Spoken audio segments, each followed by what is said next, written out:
집사님이 며칠간 몸이 많이 아프셨습니다. 음식도 못 먹고 먹은 걸 토하고 너무너무 많이 아팠습니다. 전화 통화를 하면서 횡설수설하기까지 하시더라고요. 그러니까 다 너무 아파서 또 정신적으로도 많이 그렇게 힘들었던 것 같습니다. 어린 딸이 전화가 왔습니다. 엄마가 귀신이 보이는데 무서워하니까, 그래서 엄마가 목사님한테 전화 걸어서 기도 받아라 이렇게 시킨 것 같아요. 저도 처음에는 되게 당황스럽고 또 많이 걱정을 했습니다. 아이에게 이제 권면하고 또 말씀을 주고 기도하고 그렇게 끊었죠. 그러고 나서도 계속 기도가 되었고, 주신 그 주간에 강단의 말씀을 이렇게 묵상을 하는데, 이것이 하나님의 택정이구나. 하나님이 이미 자녀로 구원하시는 택정을 하셨고, 또 그 이후에도 참으로 전도자로 세워나가시는 택정함이구나. 어릴 때부터 이 아이를 하나님의 귀한 전도자로 택정하셔서 그렇게 준비하고 계시는구나. 그래서 이것이 참 하나님의 은혜이구나. 그렇게 깨달아졌습니다. 그래서 참 감사했습니다. 오늘 이 본문이요, 바울이 율법에 대하여서 복음의 진리를 수호했던 그 일을 지금 언급을 하고 있습니다. 갈라디아 교회 안에 거짓 형제들이 들어와서는 율법과 할례를 그저 좀 더 강조하는 그런 정도가 아니라, 할례 받지 않고 율법을 지키지 않으면 구원받을 수 없다, 이렇게까지 말을 했습니다. 그런데 많은 성도들이 이 영향을 받았죠. 복음을 대적하고 그 진리를 훼손하고 있는 그런 상황이었습니다. 그래서 바울이 이 편지에 전에 있었던 일을 언급을 하고 있는 거죠. 예루살렘에 1차 방문한 이후에 바울이 복음을 받고서 그렇게 1차적으로 방문을 한 뒤에 14년이 지나서 바울이 예루살렘을 또 방문했습니다. 바울이 평생에 이 복음을 받은 이후에 예루살렘을 한 5번 정도 방문을 했는데, 지금 갈라디아서 2장 그 1절에서 말하고 있는 이때가 3번째 방문한 때였습니다. 두 번째에는 구제 헌금을 전달을 했었고, 세 번째는 율법이냐 복음이냐, 이 문제 때문에 바울이 예루살렘 공회에 참석하기 위해서 방문을 했더랬습니다. 그게 지금 그 세 번째 방문에 대한 내용들을 지금 말하고 있죠. 오직 복음으로만 구원받을 수 있다. 이것이 바울이 외쳤던 내용입니다. 하나님의 계시를 따라서 바울이 예루살렘에 올라갔었죠. 하나님의 지시가 있어서 그렇게 했더랬습니다. 예루살렘 안에도 또 안디옥 지역에도 바울과 바나바가 목회하고 있던 그 비시디아 안디옥 지역에도 이 거짓 형제들이 이미 들어와서 활동을 했더랬습니다. 과거의 일이죠. 그 문제로 인하여서 바울이 예루살렘 공회를 참석을 한 겁니다. 이 사건이 사도행전 15장에 잘 드러나 있습니다. 사도행전 15장 1절에 보니까요, 어떤 사람들이 유대로부터 내려와서 형제들을 가르치되 너희가 모세의 법대로 할례를 받지 아니하면 능히 구원을 받지 못하리라 하니, 완벽한 복음을 반하는 내용입니다. 그래서 바울이요, 그 공회에서 어떻게 외쳤느냐? 사도행전 15장 10절에 보면, 그런데 지금 너희가 어찌하여 하나님을 시험하여 우리 조상과 우리도 능히 매지 못하던 멍에를 제자들의 목에 두려느냐? 아주 강하게 이렇게 말했습니다. 결국 이 공회에서 율법이 아니라 복음을 믿음으로만 구원받을 수 있다, 하나님의 자녀 될 수 있다, 이것을 바울뿐만 아니라 이 공회에 참석한 모든 사도들이 인정을 하였습니다. 그것을 서신으로 또 작성해서 이방의 교회들에게 전달을 했었죠. 하나님이 우리에게 주시는 첫째 메시지가요, 오직 복음으로 답을 내라. 오직 복음으로 답을 내라. 바울이 여러 곳에서 율법과 복음에 대하여서 말씀을 했습니다. 그런데 그 중에서도 아주 잘 드러나고 있는 로마서 7장과 또 8장을 중심으로 한번 봤으면 합니다. 한번 펴보시겠어요? 로마서 7장에 복음으로 답을 내기 이전에 율법이 무엇인가? 지금 복음은 다 압니다. 하나님이 자기 아들을 사람의 몸을 입혀서 이 땅에 보내시고 그 아들을 우리 인생의 죄를 대속해서 십자가에 죽게 하셨다. 그리고 하나님이 그를 죽은 자 가운데 두지 않고 부활하게 하셔서 인생의 모든 죄와 사망과 사단의 권세를 다 꺾으셨다. 그 그리스도를 믿음으로 하나님의 자녀, 하나님의 백성이 되며 그들에게 하나님이 성령을 내려주셨다. 이것이 복음입니다. 여기에 반하는 율법이 무엇인지 알면 더 정확하게 오직 복음만이 답이구나, 이렇게 결론을 내릴 수 있겠죠. 첫째는 율법이 무엇인지, 그리고 그 한계가 무엇인지 알아야 됩니다.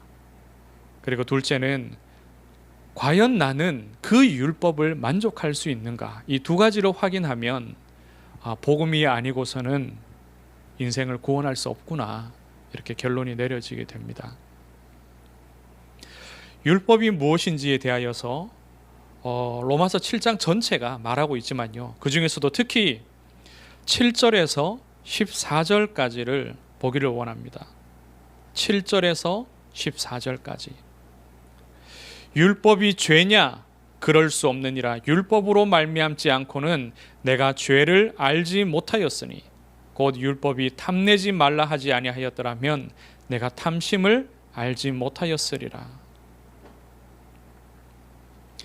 율법을 인하여서요, 죄를 알게 됩니다. 그런데 사람에게는 그 율법을 만족할 능력이 없습니다. 율법을 인하여서 죄를 알게는 되었지만 사람은 그 율법을 만족할 수 없습니다. 그 죄에 더 매이게 됩니다. 왜냐하면 사람이 육신 가운데 있기 때문에. 14절에 보시면 우리가 율법은 신령한 줄 알거니와 나는 육신에 속하여 죄 아래에 팔렸도다. 율법은 하나님이 주신 선한 것입니다. 우리를 가르치며 죄를 깨닫게 하는 것이죠. 그런데 율법으로는 구원을 받을 수 없습니다. 바울은 이 율법을 만족할 수 있었느냐? 18절에 보면은요, 내 속 곧 내 육신에 선한 것이 거하지 아니하는 줄을 아노니 원함은 내게 있으나 선을 행하는 것은 없노라. 그래서 이렇게까지 탄식합니다. 22절 23절에 내 속사람으로는 하나님의 법을 즐거워하되 내 지체 속에서 한 다른 법이 내 마음의 법과 싸워 내 지체 속에 있는 죄의 법으로 나를 사로잡는 것을 보는도다. 24절 오호라 나는 곤고한 사람이로다. 이 사망의 몸에서 누가 나를 건져내랴. 바울에게는요 답이 없습니다. 그래서 깊은 탄식을 하죠. 바울은 어려서부터 율법을 배웠고 그 율법을 지키려 최선의 노력을 다했던 사람입니다. 누구보다도 열심이었죠. 그런 그가 이제 복음을 받고 난 이후에 비로소 이 율법의 한계와 자신의 죄악을 깨닫고 보게 됩니다. 오호라 나는 곤고한 사람이로다. 이 사망의 몸에서 누가 나를 건져내랴. 율법이 그를 건져낼 수 있습니까? 그렇지 않습니다. 그가 가진 육신의 힘이, 지혜가, 지식이, 혈통이 그를 건져낼 수 있습니까? 그럴 수 없습니다. 그래서 바울의 결론이 무엇이냐? 로마서 8장 1, 2절입니다. 그러므로 이제 그리스도 예수 안에 있는 자에게는 결코 정죄함이 없나니 이는 그리스도 예수 안에 있는 생명의 성령의 법이 죄와 사망의 법에서 너를 해방하였음이라. 아멘.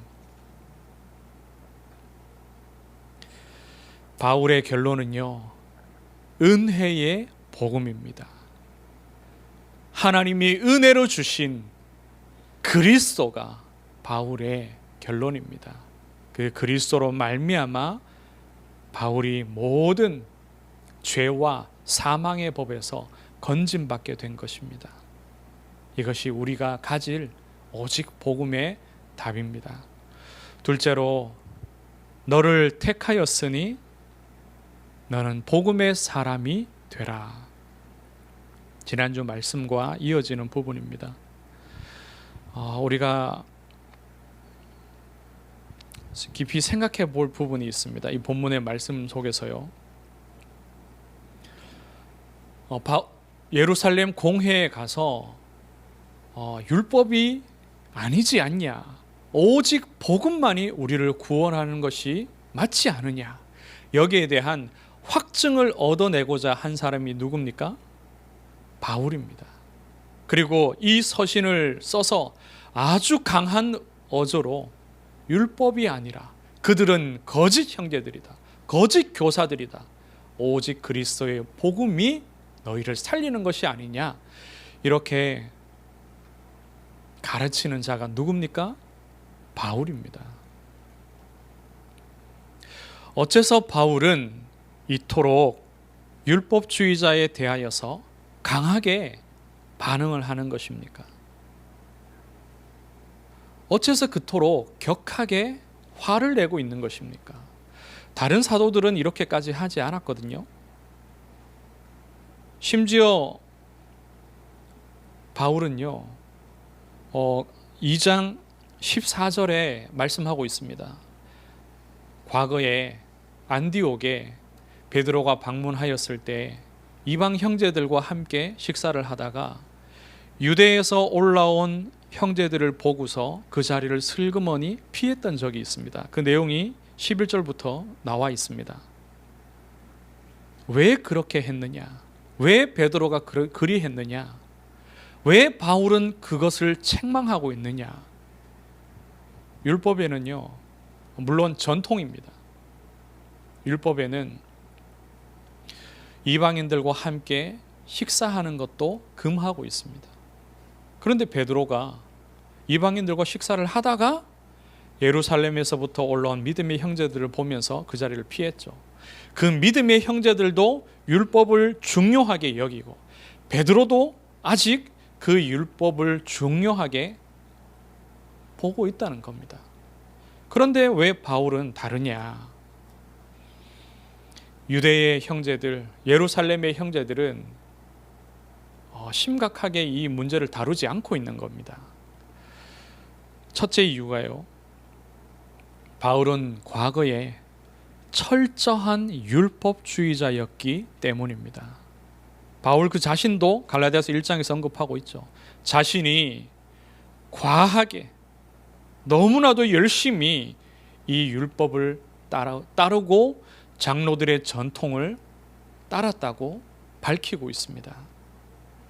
얼마나 철저하게 율법주의자였고 그 전통을 따랐느냐.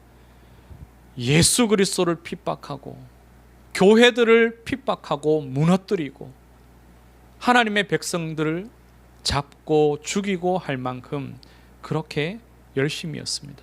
그래서 바울은요, 그 율법의 잘못을, 율법의 폐해를, 복음을 얼마나 대적하고 있는지를 바울은 잘 알고 있었습니다. 바울의 과거가 오히려 발판이 되고 있는 거죠. 그리고 둘째로요, 둘째 이유가 바울이 현재 하고 있는 사역이, 바울이 현재 있는 그 현장이 바로 이방 현장이기 때문입니다. 이방인들은 처음부터 율법 아래 있지 않았고 할례를 받지 않고 자라왔습니다. 그렇기 때문에 기존에 있던 이 유대인들은 이미 율법 아래 있고 그것이 익숙하고 다 할례도 받은 자입니다. 그래서 율법을 어느 정도 지키면서도 신앙생활을 할 수 있는 거죠. 그런데 이방인들은요, 그 생소한 율법과 할례를 행해야 될 자들입니다. 그러면 복음과 충돌하는 부분이 굉장히 많겠죠. 바울이 이방인들에게 복음을 주고 하나님이 그들에게 성령을 주시고 구원하시는 것을 보면서 오직 복음만이 구원의 유일한 길임을 바울은 잘 확인했습니다. 그래서 이방인들에게 이 율법과 할례는 오히려 멍해가 되고 짐이 되고 복음을 놓치게 만드는 부분이 되는 것임을 바울은 잘 알고 또한 확인하고 있습니다. 바울이 있는 현장이 이방인의 현장이기 때문에 그들에게 유대인들의 멍해를 지울 수가 없는 것입니다.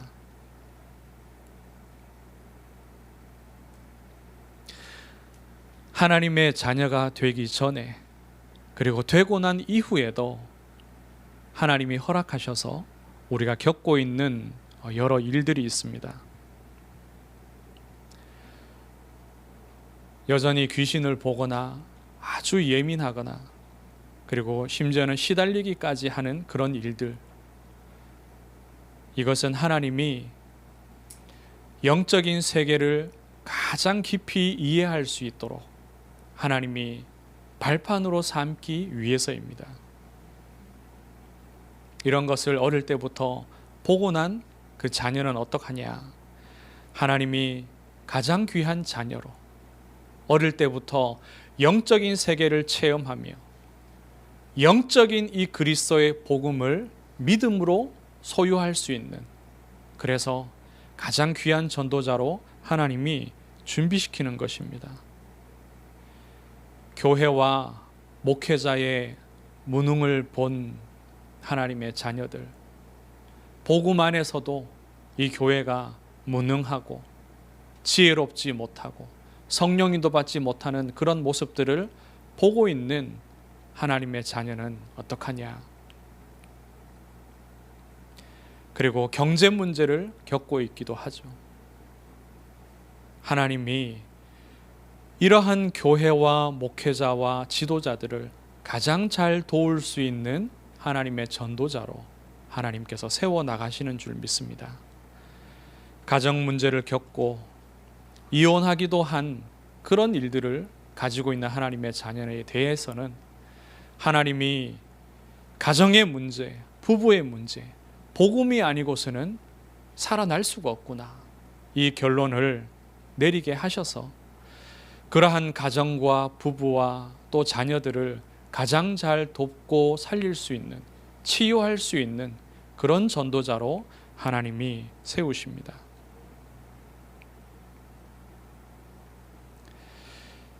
바울이 4절 5절에 말씀하죠. 가만히 들어온 그 거짓 형제들이 그리스도 예수 안에서 우리가 가진 자유를 엿보고 우리를 종으로 삼고자 함이로되, 하나님이 주시는 이 자유와 이 평안과 이 은혜를 누가 빼앗아 가느냐? 사람이 아니라요, 그것은 사단입니다. 결국 이 거짓 형제들 뒤에는 사단의 역사가 있습니다. 그들에게 우리가 한시도 복종하지 아니하였으니 이는 복음의 진리가 항상 너희 가운데 있게 하려 함이라. 우리가 영적인 싸움을 싸우지 못하면요, 우리가 과거에 사단에게 당하였던 그 부분들, 또 상처들, 지금 누리지 못하는 그 하나님의 축복들, 이런 것들이 오히려 교회 안에 영향을 주는 그런 악한 통로가 될 수 있습니다. 우리가 복음의 뿌리 내려야 됩니다. 이 복음의 진리를 항상 지키며 그 안에서 영적 싸움 해야 됩니다. 그렇지 않으면요, 나도 모르게 내가 의도하지 않았지만 사단이 가라지를 뿌리고 악한 씨들을 뿌리듯이 이 거짓 형제들이 가만히 교회 안에 들어와서 자기들도 모르게 거짓된 씨앗들을 뿌리는 것처럼 우리가 하는 말과 행동과 또 불신앙의 그런 고백들이요, 우리 자녀들에게, 후대들에게, 렘넌트들과 또 새가족들에게, 믿음이 연약한 이들에게 악한 영향을 끼칠 수 있습니다. 오직 복음에 답을 내리고 그 복음에 뿌리 내리며 우리를 택정하셔서 하나님의 사람으로, 전도자로 세워나가시는 그 은혜를 깊이 누리기를 축복합니다. 이 응답이 바로 우리 교회의 응답입니다. 이러한 발판을 하나님이 우리에게 허락하셨음을 믿습니다. 말씀의 응답 누리시기를 주의 이름으로 축원합니다. 아멘. 하나님, 은혜를 감사합니다. 사단의 역사가 아무리 크고 율법의, 복음을 삼키는 그 율법의 일들이 아무리 크고 또 거짓 형제들의 그 역사가 아무리 클지라도 하나님이 우리를 택정하시고 은혜 주심을 믿으며 감사를 드립니다. 하나님, 이 은혜 안에서 더욱더 성령 충만하며 복음의 사람으로, 전도자로 세워져 가게 하옵소서. 많은 사람을 살리며 영적인 싸움을 싸우게 하옵소서. 살아계신 예수 그리스도의 이름으로 기도드리옵나이다. 아멘.